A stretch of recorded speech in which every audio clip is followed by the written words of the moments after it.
딱 그런 생각이 든 거예요. 아, 근데 이게 내 집이 아니구나.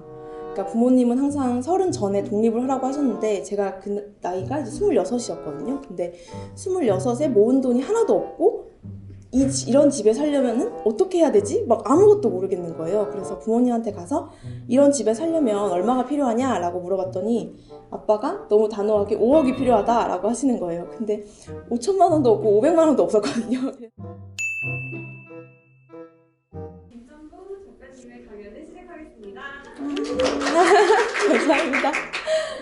오늘은 20대가 N년 만에 1억 모으는 방법에 대해서 얘기를 드리려고 하는데, 사실 저도 1억을 모으지 못했기 때문에 이걸 강연할 만한 어떤 그런 사람이 되나 이런 좀 그런 고민이 있었거든요. 근데 이제 조만간 1억을 모으게 될 사람으로서 좀 말씀을 드리려고 합니다. 먼저 좀 약간 명언 하나를 가져왔는데요. 행동이 없는 비전은 꿈에 불과하고 또 비전이 없는 행동은 시간 낭비에 불과하다고 해요. 그러니까 우리가 결국 어떤 1억, 그 이후에 또 2억, 3억, 5억 이런 식으로 계속 목표를 가져야 이 재테크를 꾸준히 할 수 있다는 걸 좀 말씀드리고 싶습니다. 먼저 제 소개를 좀 간단하게 하자면, 저는 방송국에서 프리랜서 PD로 일을 했었고요. 현재는 김짬부 재테크라는 유튜브 채널을 운영하고 있고, 또 살면서 한 번은 짠테크라는 책을 최근에 냈습니다. 그래서 저는 현재는 유튜버이자 강사이자 또 작가이자 콘텐츠 기획자로 일을 하고 있습니다. 오늘 강연 주제는 총 5가지인데요. 일단 어떻게 그런 극강의 욜로족에서 재테크족이 되었나에 대한 좀 저에 대한 이야기를 좀 하고, 재무 목표와 가계부, 그리고 고정 지출과 변동 지출, 또 앱테크와 중고시장, 또 현타를 어떻게 이겨내는지 이런 것들을 좀 얘기하려고 합니다. 2년 전 25살의 제 모습인데요. 정말 극강의 욜로족이었어요. 진짜 뭐 200 벌어서 250 쓰는 삶이었는데, 그때는 정말 통장에 단 1원도 없었거든요. 근데 딱 2년 만에 재테크를 시작하고 또 그 중에서도 짠테크를 하게 돼서 약 5천만 원, 현재는 약 6천만 원 정도를 모았습니다. 돈 쓰는 게 최고야 늘 짜릿해라는 게 이제 그 정우성이 잘생긴 게 최고야라고 하잖아요. 근데 저는 돈 쓰는 게 최고라고 실제로 제 인스타그램에서 말을 했다는 거거든요. 지금은 제 어떤 트레이드 마크가 된 유니폼인데요. 저게 지코랑 아이유가 입어서 되게 한때 핫한 옷이었어요. 근데 그 옷을 입고 강남역 술집에서 소주 한 잔을 불고 있는 모습인데요. 그래서 술을 되게 좋아해서 1년 술값이 한 500만 원 정도 나왔었고, 뭐 할부는 기본이었고요. 이게 연쇄 소비라고 해서 저렇게 꾸몄으면 집에만 있기 억울하잖아요. 그래서 나가면은 또 꾸밀 대로 꾸민 사람들이 나오기 때문에 항상 저한테 없는 것들만 보이더라고요. 그게 하나가 명품백이었는데, 매일 왜 나는 명품백이 없지? 라는 생각에 늘 명품백을 검색하면서 살았습니다. 그래서 아까도 말씀드렸듯이 진짜 200 벌어서 250 쓰는 삶이었어요. 이렇게 살다 보니까요, 엄청 큰 현타가 오더라고요. 그러니까 사도 공허하고 계속 진짜 남는 게 숙취랑 카드값밖에 없었어요. 그래서 그걸 한 1년 반 정도 그렇게 계속 반복하다 보니까 좀 현타가 심하게 왔어서 작년이었죠. 2019년 1, 2월쯤에 제 인생에서 가장 우울한 시기를 보냈어요. 그래서 그 우울한 거를 어떻게 풀 방법을 전혀 몰랐어요. 왜냐면 소비를 하고 이렇게 미친 듯이 재밌게 살면 그게 그냥 좋은 행복한 삶이라고 생각했는데, 그게 너무 행복하지 않으니까 너무 좀 멘붕이 오더라고요. 이제 그러다가 집이라는 공간에서 좀 큰 위로를 받게 되는 사건이 있었어요. 그래서 되게 완벽한 집순이가 됐었는데요. 집이 너무 좋아서 맨날 그런 시끄러운 강남역에 있다가 이제 집에서 이런 힐링을 느끼면서 너무 좋다가 딱 그런 생각이 든 거예요. 아, 근데 이게 내 집이 아니구나. 그러니까 부모님은 항상 30 전에 독립을 하라고 하셨는데 제가 그 나이가 이제 26이었거든요. 근데 26에 모은 돈이 하나도 없고 이런 집에 살려면은 어떻게 해야 되지? 막 아무것도 모르겠는 거예요. 그래서 부모님한테 가서 이런 집에 살려면 얼마가 필요하냐? 라고 물어봤더니 아빠가 너무 단호하게 5억이 필요하다 라고 하시는 거예요. 근데 5천만 원도 없고 500만 원도 없었거든요. 그래서 이걸 또 포기하냐? 라고 생각하기엔 이 집이 너무 좋았어요. 그래서 더 이상은 그냥 소확행이니 욜로니 하지 말고 1억부터 모으자라는 생각으로 지금의 재테크를 시작하게 됐습니다. 그래서 진짜 아무것도 몰랐는데요. 그냥 진짜 열심히 검색하고 찾아봐서 재무 목표를 먼저 세우고, 그 다음에 그에 맞게 가계부를 쓰고, 현재는 뭐 각종 통장 쪼개기와 여러 짠테크를 통해 아까도 말씀드렸듯이 5천만 원을 모았습니다. 제가 항상 강조하는 게 목표인데요. 생각해보니까 제가 살아온 시대가 저보다 나이가 많으신 분들도 계시겠지만 저는 되게 그냥 좋은 고등학교 가서 또 좋은 대학교 가서 좋은 데 취직하는 게 그냥 인생의 어떤 목표라고 항상 들으면서 살았거든요. 그러니까 근데 제가 이렇게 정신을 차리고 돈을 모으려고 하다 보니까 돈 목표가 너무 중요한 거예요. 근데 아무도 저희한테 돈 목표 세우라고는 말을 안 해줬던 거죠. 그러니까 돈돈돈 거리지 말아라. 이렇게 돈 황금 보기를 돌같이 하라 이런 말만 들었잖아요. 근데 사실 우리가 사는 자본주의 사회에서는 이런 공부 목표뿐만 아니라 돈 목표도 세워야 된다는 걸 이제 이때서야 깨달았어요. 그래서 돈 목표라고 할 수 있는 재무 목표를 바로 세웠는데요. 나이와 저축액 그리고 총액을 더해서 저는 이걸 100살까지 정했어요. 2천만 원씩 모은다고 생각하고 이때는 제가 투자를 할 거라고 정말 생각도 못해서 은행에만 맡긴다는 생각으로 매년 2%씩 수익이 나게끔 이제 은행에 돈을 맡긴다는 가정하에 설정을 해놨는데 되게 신기하게 딱 30이라는 나이에 1억이라는 돈이 찍히더라고요. 근데 갑자기 너무 심장이 뛰는 거예요. 제 인생에 억이라는 숫자는 절대 못 볼 줄 알았는데 2천이라는 돈은 내가 어떻게든 노력하면 될 수 있는 돈인데 그거를 꾸준히 모으니까 30에 1억이 찍히네? 이 생각에 이제 정말 열심히 달리기 시작했습니다. 재무 목표 다음에 가장 중요한 게 저는 이걸 액션 플랜이라고 부르는데요. 이게 사실 재무 목표는 숫자 목표잖아요. 근데 숫자만 목표로 하면 좀 현타가 자주 와요. 어떤 현타가 오냐면 뭐 기사에 이런 거 뜨잖아요. 20살 연예인 최연소 람보르니기 끄는 연예인 탄생 이런 거 명품백 몇백만 원어치 구매 이런 인증샷이 올라오면 그 몇백만 원, 몇천만 원이라는 돈에 되게 좀 많이 흔들리더라고요. 그러니까 나는 180만 원 모으는 것도 이렇게 힘든데 저 사람들한테는 내 1년 목표인 2천만 원이 엄청 쉬운 돈이구나 이런 생각에 굉장히 많이 흔들렸었어요. 그래서 그 돈 목표도 물론 중요하지만 나에 맞는 액션 플랜이 가장 중요하더라고요. 그래서 저는 1년 동안 내가 2천만 원을 모으고 또 3년 동안 6천만 원이란 종잣돈을 모으면 5년 안에 이제 1억이라는 종잣돈으로 당연히 집을 살 수 없지만 그때는 집을 살 수 있는 줄 알았어요. 그래서 뭐든 되겠지라는 어떤 저만의 좀 세세한 액션 플랜을 세워놨거든요.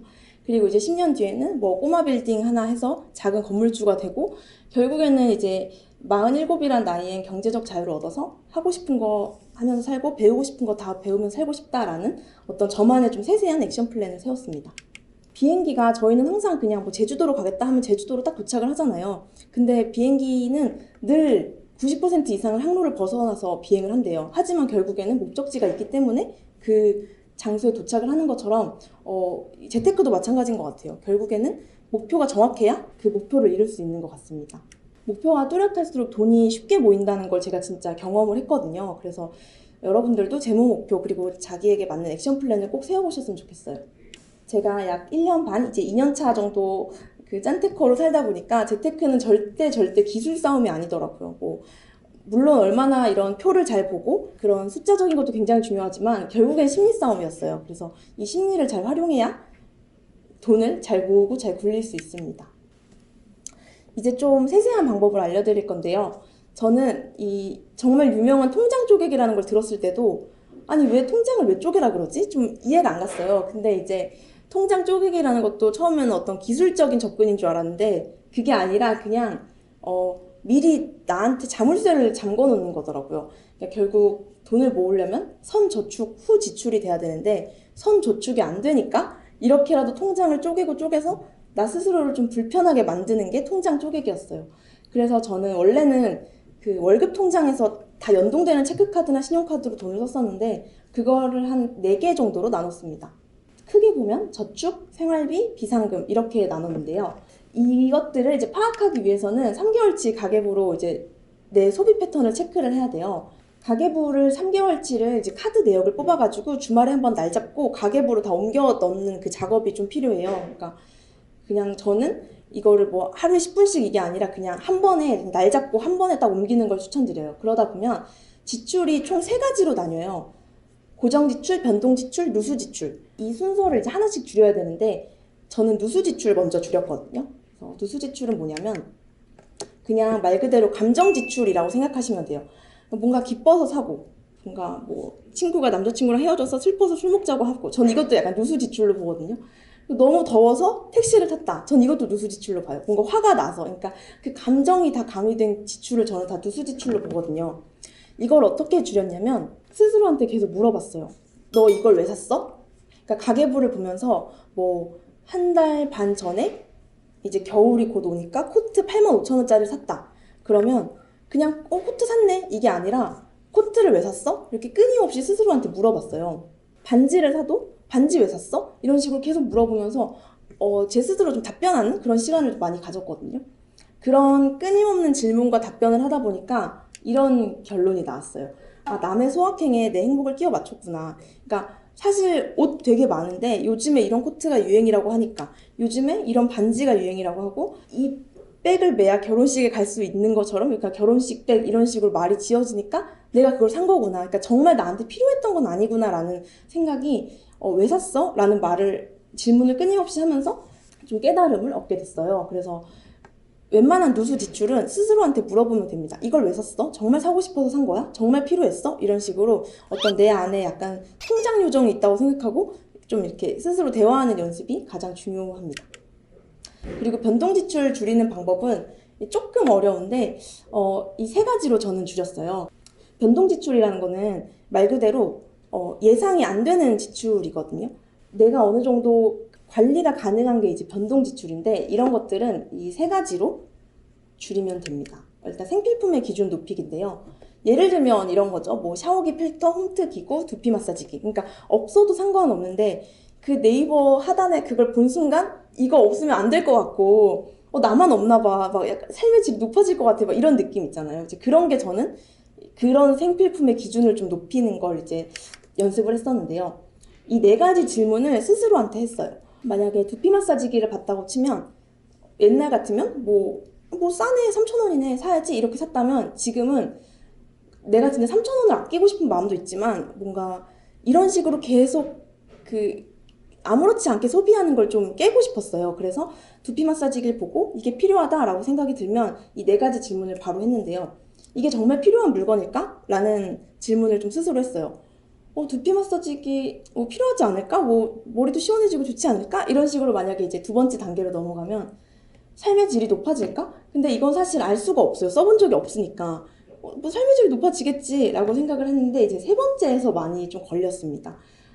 질리지 않고 쓸 수 있을까? 사실 모든 물건이 다 그러니까 진리잖아요. 그리고 진리고 결국 그게 어딘가에 처박히면 아파트 1평 값을 하고 있느냐 이제 이건데, 지금 현재 아파트 1평 값이 거의 평균 한 1,000만 원 정도 된다고 해요.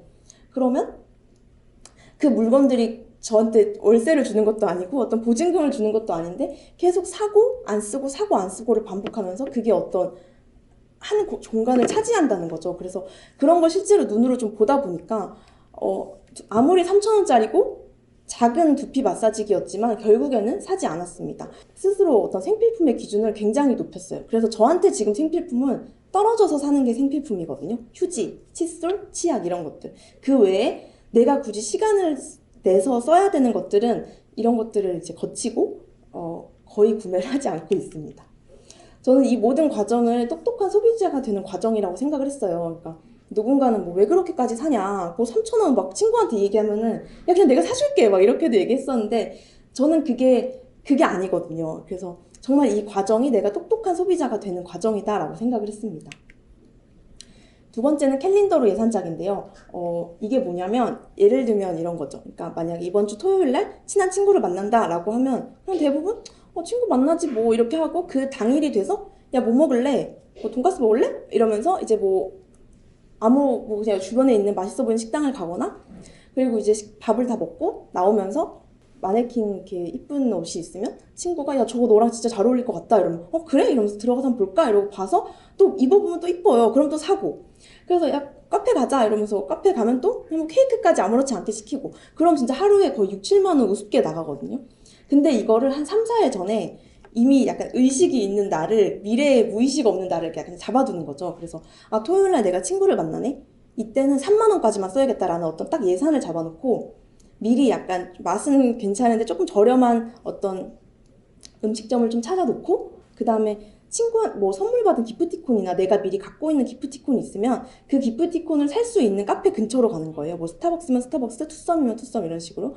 그래서 이 친구를 만나고 그 장소에 가서 같이 밥 먹고, 그 다음에 뭐 똑같이 친구가 야 저거 이쁘겠다 라고 해도 저는 이미 3만 원이라는 예산을 짜놨으니까 아니야 나 저런 거 집에 있어 약간 철벽을 치고 그리고 이제 또 커피도 그런 기프티콘으로 먹고 이런 식으로 이제 좀 예산을 미리 짰었어요. 그리고 근데 이제 여기서 가장 중요한 게 저는 기프티콘인데요. 기프티콘도 중고가 있다는 사실에 사람들이 많이 놀라시더라고요. 그래서 기프티콘이 그 생일 때 선물로만 받는 게 아니라 이런 식으로 할인된 기프티콘을 살 수 있거든요. 그래서 최소 10%에서 최대 50%까지 만약에 유효기간이 오늘까지인 거는 거의 60%에도 가격이 나와요. 그래서 어차피 나는 오늘 쓸 거니까 이런 기프티콘을 활용하면 굉장히 좋습니다. 그리고 이게 현금 영수증이 가능해서 내가 아무리 1,500원에 샀어도 한 3,500원어치의 그 소득을 증빙받을 수 있어요. 그래서 팔라고 기프티스타, 니콘네콘 이 세 군데가 가장 좀 유명한 기프티콘 회사거든요. 그래서 이런 데를 활용하면 더 좋습니다. 그 다음에 이제 비상금을 좀 만드셔야 되는데요. 비상금의 기준은 내 수입의 3배 혹은 내 생활비의 5배라고 많이들 하시더라고요. 그래서 만약 내가 200만 원 번다라고 한다면 600만 원이 나의 어떤 비상금인 거죠. 비상금은 뭐 입출금이 자유로운 통장을 활용하는 게 좋겠죠? 말 그대로 언제 터질지 모르는 게 비상일이니까. 그래서 뭐 이율이 높은 파킹 통장이나 CMA 통장을 이용하면 좋아요. 그래서 저 같은 경우는 매달 10만 원, 20만 원 이런 식으로 비상금에 넣어놔야 할 금액도 적금처럼 정해놨었어요. 그래서 뭐 매달 10만 원씩 넣었었고요. 그리고 가장 중요한 게 나만의 비상 상황 기준을 정해야 돼요. 저는 제가 2017년쯤에 쌍꺼풀 수술을 했는데 그때 왜 했냐면 가을이 수술하기 좋은 계절이라 그래서 적금을 깼었거든요. 그러니까 그게 저한테는 되게 비상 상황이었던 거죠. 가을이고 이거 1년에 한 번밖에 안 오는 계절인데 이러면서. 근데 사실 그건 비상이 아니잖아요. 그러니까 나만의 비상 상황을 확실히 정해야 돼요. 내가 갑자기 여행을 가고 싶다? 이것도 비상이 아닌 거죠. 그러니까 뭐 부모님이 갑자기 아프시다거나 친구가 진짜 너무 급한 일이 생겼다거나 내가 갑자기 회사에서 잘렸다거나 근데 이런 게 비상 상황이잖아요. 그래서 나만의 비상 상황을 명확히 정해 놓으셔야 됩니다. 그 다음에 이제 변동 지출까지 줄였으면 이렇게 고정 지출을 줄여야 되는데요. 사실 고정 지출은 뭐 이런 거예요. 뭐 핸드폰비, 교통비, 월세, 뭐 이런 것들. 이런 것들을 줄이기는 사실 쉽지가 않죠. 무작정 줄이려고 하면 요요가 와요. 약간 고정 지출은 와 내가 이것까지 아끼면 살아야 되나? 약간 이런 생각이 들거든요. 그래서 막 무작정 고정 지출까지 줄이자 이런 느낌보다는 좀 천천히 이렇게 달래면서 줄이는 게 가장 좋습니다. 그때마다 이제 생각을 하는 거죠. 내 액션 플랜. 그러니까 내가 지금 이렇게 고정비, 통신비까지 아끼려고 하는 거는 내가 진짜 궁상 맞아서가 아니라 내 액션 플랜, 내가 진짜 이렇게 살고 싶기 때문이야 라는 어떤 스스로 좀 이렇게 생각하는 그런 시간이 좀 필요합니다. 고정 지출을 저는 줄였던 방법이 이 질문을 좀 했었어요. 진짜 고정으로 나가야 되는 거야? 사실 진짜 고정으로 나가는 게 아닌데 고정으로 나가는 게 꽤 많거든요. 뭐 넷플릭스 구독료라든지. 그러니까 사실 좀 애매한 거죠. 이거는 꼭 있어야 돼 라는 어떤 나만의 기준인 거잖아요. 그래서 저는 좀 스스로 많이 이걸 물어보고 뭘 줄였냐면 그 음악 스트리밍 서비스 지니를 그때 한 달에 6,000원 정도 하고 있었는데 제가 이때 정말 앱테크에 미쳐있던 시절이어가지고 한 달에 한 3,000원 정도 앱테크로 벌고 있던 시절이었어요. 근데 이제 지니가 6,000원이니까 이게 너무 큰 거예요. 그래서 지니를 한번 줄여볼까? 근데 이게 정말 어려운 결정이었거든요. 출퇴근길에 그렇게 노래를 듣는 걸 포기한다는 게 좀 쉽지가 않았어요. 근데 그래 내가 지니까지 해지하면서 살지 뭐 이렇게 하기보다는 뭔가 다른 방법이 있지 않을까? 그냥 이왕 아낄 거 즐겁게 아끼자라는 생각으로 지니를 해지하고 뭘 찾았냐면요. 그 유튜브에 음악을 되게 센스 있게 선곡해 주시는 채널이 있어요. 뭐 떼걸룩, 땡스 포 커밍, 에센셜 이런 식으로 어떤 식이냐면 뭐 혼자가 좋지만 익숙해지는 건 싫었다 라는 제목의 1시간짜리 노래인데 되게 저 제목과 비슷한 노래들이 흘러나와요. 그리고 뭐 출퇴근길에 듣기 좋은 노래, 뭐 출근부터 퇴근을 꿈꿔지는 노래 이런 식으로 제목이 되게 센스 있으면서 1시간짜리 스트리밍을 들을 수 있는 노래가 유튜브에 되게 많거든요. 이제 그래서 이런 식으로 하면 되겠다라는 생각에 지니를 해지하고 이런 식으로 노래를 들었습니다. 그래서 저는 고정 지출 6,000원을 아낄 수 있었어요. 결국에는 10,000원을 아끼는 즐거움을 좀 아시면은 나머지 것들이 좀 편하게 되거든요.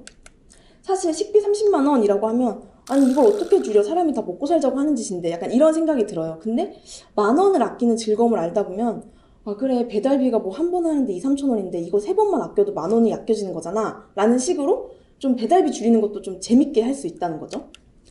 월세 40만 원이 나가던 것도 아니 월세를 어떻게 줄이겠어 라고 생각했다면 만 원을 아끼는 즐거움을 알면 이 월세만큼 진짜 무서운 게 없거든요. 그래서 전세라는 게 되게 무서웠지만 아니야 월세 40만 원이 더 무서워 이러면서 전세를 알아보면서 결국엔 전세 대출 이자로 갈아탈 수도 있는 거고 약간 이런 식으로 만 원을 아끼는 즐거움을 아시는 게 가장 중요한 것 같습니다.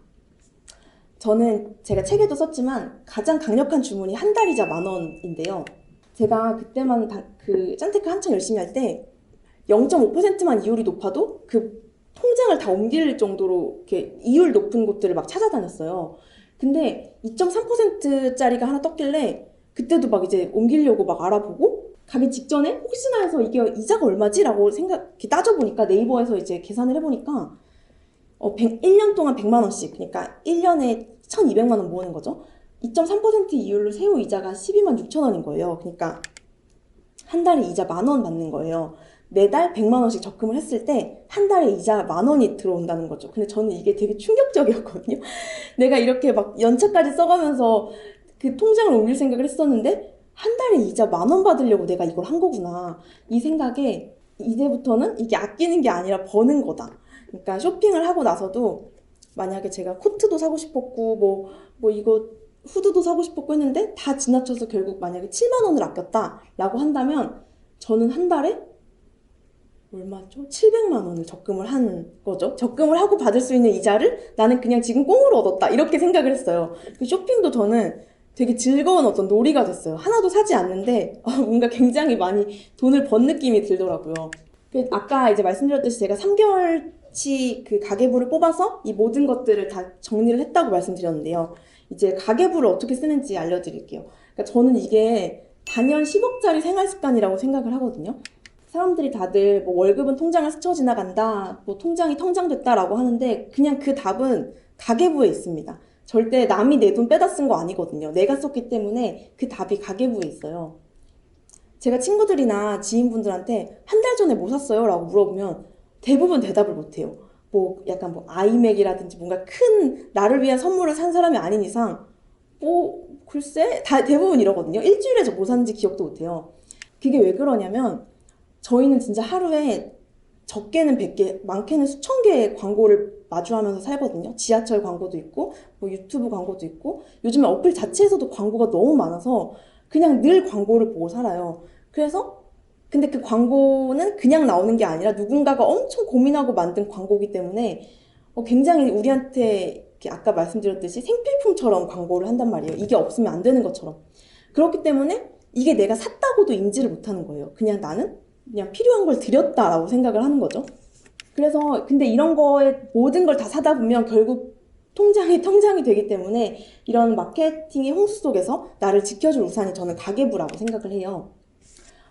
예를 들면 이런 거죠. 만약에 가계부를 안 썼으면 10월 27일 날 이렇게 쓴 것도 몰랐어요. 그냥 다 필요한 거 산 거 아닌가? 근데 가계부를 쓰니까 이날 82,100원이나 썼구나 라는 어떤 인식이 이제 되기 시작하는 거죠. 내가 좀 많이 샀네? 그러면서 이렇게 한번 바꿔보는 거죠. 어쨌든 우리가 돈을 아끼고 돈을 모으기로 결심을 했으니까 커피는 4,100원인데 그냥 칸으로 한번 싸서 다녀보자. 그리고 립스틱도 솔직히 지금 있는 거 다 써도 평생 쓴다. 일단 쓰는 것만 다 쓰고 사자 하면 영원이죠. 그리고 코트도 요즘에 진짜 당근마켓이 정말 좋거든요. 무료로 나눔하시는 분들도 진짜 많고 진짜 퀄리티 좋은 옷인데 이거 막 설명하기 귀찮고 막 사진 여러 군데서 찍기 귀찮아서 그냥 대충 한 장 찍고 뭐 한 23,000원 받을게요 이런 분들이 되게 많아요. 조금 그래도 보풀이 있을 수 있지만 되게 퀄리티 좋은 막 그 코트를 마켓에서 23,000원에 사면 이날 하루 지출이 총 23,300원이 되는 거죠. 그러니까 가계부를 쓰지 않았다면 이날 82,000원을 쓴 것도 몰랐을 거고 또 가계부를 썼기 때문에 어느 정도의 반성과 한 6만 원어치의 돈을 아낀 거죠. 그럼 이제 대부분 저한테 이런 말을 해요. 그렇게까지 살아야 되냐? 저는 그때마다 그럼 계속 그렇게 사셔라 이렇게 말씀을 드리거든요. 내가 한 목표가 있고 어떤 내가 좀 살고 싶은 그런 꿈이 있다면 이 정도는 좀 할 수 있지 않나? 라는 생각을 합니다. 그래서 가계부를 왜 써야 되냐면요. 기승전 제대로 반성하기 위해서입니다. 대부분 좀 가계부를 다이어리처럼 쓰시는 분들이 있어요. 그냥 오늘 하루에 이걸 기록한 걸로 만족하시는 분들. 근데 만족만 하면 절대 통장이 통장될 수 없기 때문에 제대로 반성을 해야 돼요. 예를 들면 10월 가계부 결산이 이렇게 난 거예요. 식비는 14만 원이 나갔고 교통비는 8만 원이 나갔고 뭐 문화생활비는 5만 원이 나갔다. 이게 이제 결산인데 그냥 다이어리처럼 쓰시는 분은 이렇게 결산만 해요. 그냥 이렇게 썼네. 근데 가계부를 쓰는 이유는 예산을 잘 짜기 위해서거든요. 그 예산을 잘 짜서 그 예산 안에서 잘 살려고, 그 예산 안에서만 활용을 하려고 가계부를 쓰는 거기 때문에 이때 이 반성을 해야 돼요. 반성을 하고 11월 가계부 예산을 이렇게 짜보는 거죠. 14만 원인데 주 2회 정도 약속이었으니까 주 1회로 한번 줄여보자. 그리고 교통비는 택시를 한 두세 번 탔네. 11월에는 택시를 한번 타지 말아보자. 그리고 문화생활도 5만 원인데 만약 뭐 기프티콘이나 어떤 이벤트 응모하고 이러면 영화 티켓 같은 거 좀 많이 주거든요. 그래서 그런 걸 한번 해보자 라는 식으로 그럼 한 3만 원까지 아낄 수 있지 않을까? 이러면 이제 좀 10월에 비해서 조금 더 타이트한 예산을 짜게 되는 거죠. 왜 타이트한 예산을 짜야 되냐면요. 결산하고 똑같이 예산을 짜버리면 나아지는 게 전혀 없어요. 약간 좀 내가 이번 달에 좀 할만했다라고 하면은 그 할만한 대로 냅두면 안 되고 조금은 타이트하게 예산을 잡아서 결국에는 내 저축률을 높이는 게 이제 목표로 잡으면 좋습니다. 가계부 카테고리의 중요성인데요. 이걸 모르시는 분들이 꽤 많아요. 요즘에는 뭐 어플에서 자체적으로 이제 분류를 해줘 버리거든요. 내가 뭐 카드로 5,000원을 쓰면 그냥 이렇게 5,000원 편의점 이런 식으로 아예 분류를 해서 직접 해주는데 저는 그것보다 내가 직접 카테고리를 만드는 게 되게 중요하다고 생각을 해요.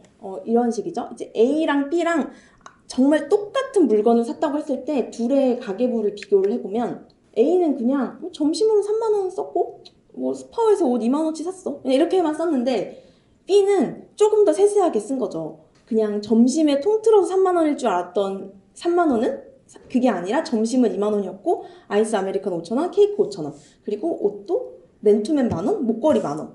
이렇게 하면 그냥 나중에 우리가 이제 11월이 돼서 12월이 돼서 이제 결산을 할 때 점심 3만 원 뭐 점심이니까 뭐 있을 거고 옷도 뭐 2만 원이면 잘 샀네. 이렇게 이제 생각을 할 텐데 이런 식으로 카테고리를 굉장히 이제 세세하게 적으면 근데 혼자 먹는데 뭐 케이크까지 먹었을까? 이런 식으로 이제 좀 반성을 하게 되는 거예요. 그리고 목걸이는 진짜 집에 많은데 목걸이를 왜 또 샀지? 이제 이런 식으로.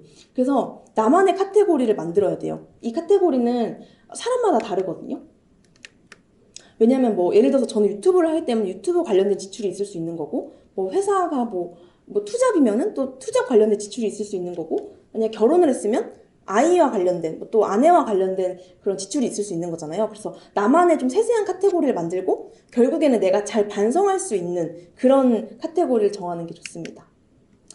저는 항상 가계부를 쓸 때 하루를 넘기지 말라고 하는데요. 대부분 막 일주일에 날 잡고 토요일에 한 번에 쓰시는 분들도 있어요. 근데 그렇게 하는 거는 좀 비추인 게 좀 뭐랄까 결국에는 그 하루도 좀 하루에 이렇게 반성을 좀 해줘야 되거든요. 그리고 무지출이면 뭔가 좀 무지출에 대한 뿌듯함도 좀 느끼고 뭐 3만 원 썼으면 오늘 좀 많이 썼네. 그럼 그 다음 날이라도 좀 이렇게 예산을 좀 잡을 수 있는데 이렇게 몰아서 쓰면 그게 안 돼요.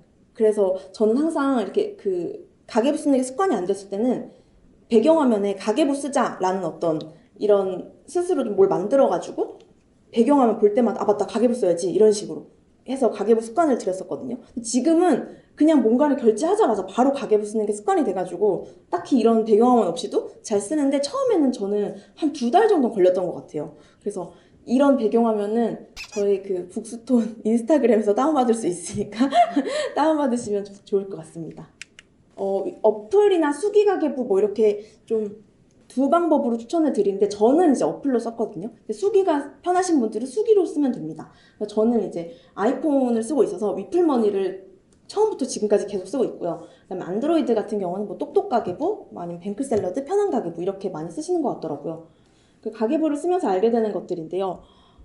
결국에는 계속 반성을 하니까 생각보다 많은 물건이 필요하지 않다는 걸 알게 됐어요. 그러니까 그냥 지금 있는 걸로도 충분히 살 수 있는데? 이런 생각이 들었고 뭔가 돈을 쓸 때만 행복한 줄 알았더니 그 통장 잔액 앞자리 숫자가 바뀔 때마다 그리고 뒷자리에 0이 하나 더 붙을 때마다 약간 그런 희열이 좀 느껴지더라고요. 이 모든 것들은 다 가계부를 쓰면서 알게 된 것들이기 때문에 여러분들도 꼭 가계부를 쓰셨으면 좋겠습니다.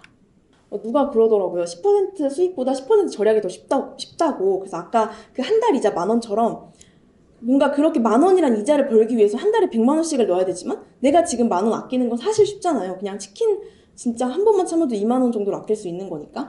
그래서 무조건 절약만 지향하면 안 되지만 가장 쉬운 재테크는 저는 가계부 습관이라고 생각합니다.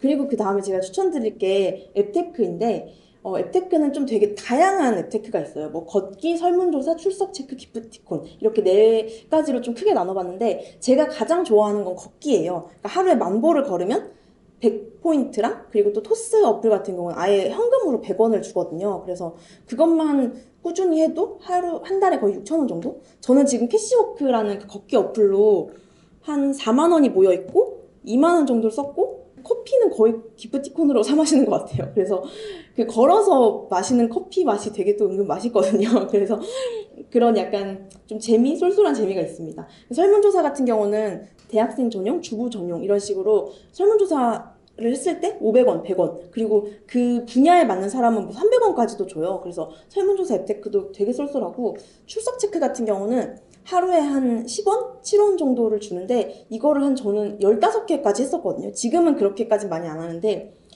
그 출석 체크 앱테크를 하면서 얻은 가장 큰 교훈은 막 하루에 진짜 5원, 10원 벌려고 이거를 매일 누르는데 갑자기 제가 편의점 가서 1,500원짜리 에너지바를 사는 게 되게 좀 이게 맞나 싶은 거예요. 뭐 5원, 10원 벌려고 이렇게 하고 있는데 그래서 되게 그런 소소한 지출을 아끼는데 정말 큰 도움이 됐었어요. 그래서 나중에는 결국 어떤 내 시간값이 높아지면 이런 건 안 해도 되지만 처음에 그런 돈을 아끼는 마인드에 있어서는 앱테크가 진짜 큰 도움이 됐었습니다.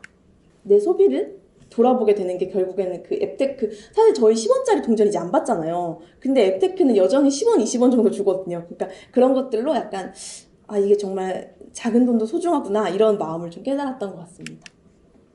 그 아까 말씀드렸듯이 중고시장을 좀 잘 활용하면 좋은데요.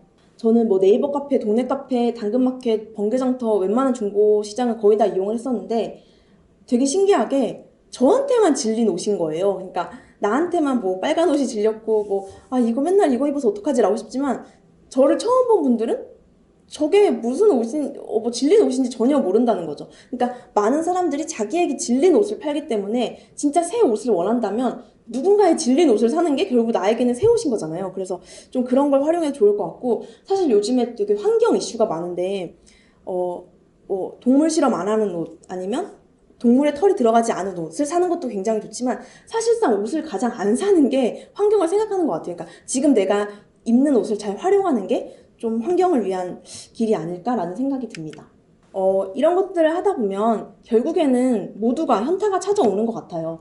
저도 그랬고 제가 욜로족으로 살았던 이유가 제가 20대 초반 때쯤에 욜로라는 말하고 소확행이란 말이 굉장히 유행을 했었는데 그때 이런 말이 있었어요. 왜 막연한 미래를 위해 오늘의 아메리카노를 참아야 하나요? 이런 지금의 나를 굉장히 위로해주는 것 같은 말을 많이 들었었고 그리고 뭐 집값이 뭐 몇 억 이러는데 내 월급이 170만 원인데 저런 집을 어떻게 사? 그래서 저는 당장 즐길 수 있는 소비를 했던 거죠. 몇 억짜리 집은 못 사지만 내 손가락에 100만 원어치를 쓴 게 굉장히 뿌듯하고 되게 기쁘더라고요.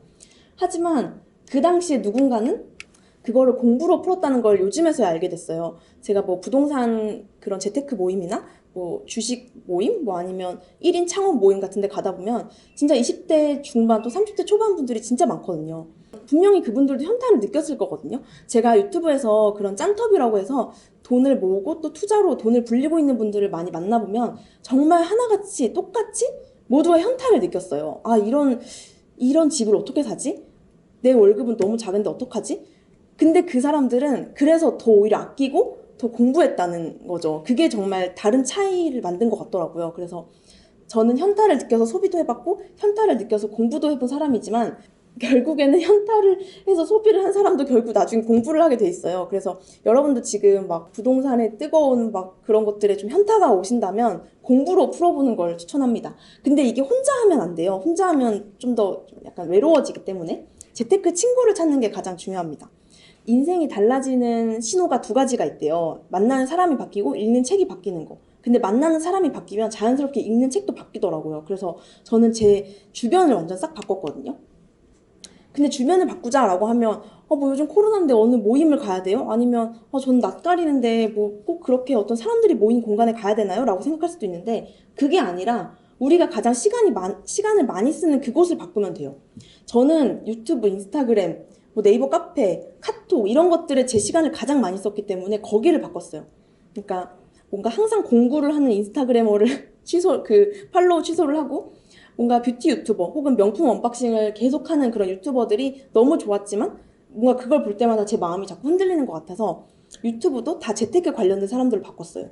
그리고 네이버 카페도 뭐 이거 가방 1번 이뻐요, 2번 이뻐요 이런 게 가장 많이 올라오는 카페를 탈퇴를 하고 재테크 카페 그리고 짠순이 짠돌이 분들이 모인 카페에 가입해서 뭔가 그분들의 하루 일지를 보면서 와 진짜 저렇게 열심히 사시는데 나도 진짜 열심히 살아야겠다 이런 식으로 좀 스스로를 이렇게 좀 으쌰으쌰 했던 것 같습니다. 오픈 채팅방 같은 경우도 그 카카오톡에 뭐 부동산, 주식 이런 식으로만 쳐도 굉장히 많은 방이 나와요. 근데 물론 잘 걸러야겠지만 그런 식으로 진짜 하루를 좀 열심히 사는 사람들, 뭔가 책 읽고 막 공유하는 사람들 그런 식으로 제 주변을 바꿨습니다.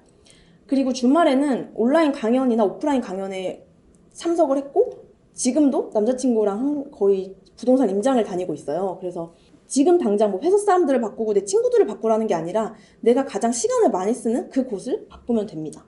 이제 마지막으로 드릴 말씀인데 저는 거지와 부자에게 똑같이 주어지는 게 시간이라고 생각을 해요. 영화 기생충 보신 분들은 아시겠지만 그 부를 이룰 대로 잃은 이성균네 가족은 결국 사다가 남의 시간을 산다고 생각을 하거든요. 그러니까 송강호가 운전해주는 시간을 샀고 그 다음에 뭔가 하루를 좀 편하게 즐기기 위해서 아주머니가 이제 설거지해주고 집안일 해주는 시간을 샀고 우리 아이들이 학원까지 가는 시간이 너무 아까우니까 과외쌤의 그 시간을 사서 집으로 불렀잖아요. 그러니까 똑같이 주어지는 게 시간인데 왜 누군가는 그렇게 사지고 왜 누군가는 그렇게 사는 위치냐는 거죠. 그래서 저는 이 시간이라는 걸 여러분이 좀 금같이 여겨서 정말 잘 활용하셨으면 좋겠습니다. 그래서 저는 최고의 저평가 우량주가 바로 나라고 생각을 해요. 그래서 어떤 나를 수요하려는 사람이 많게끔 내 스스로를 좀 업그레이드 하셨으면 좋겠습니다. 그리고 기승전 덜 쓰고 더 버는 삶을 사셨으면 좋겠어요. 감사합니다.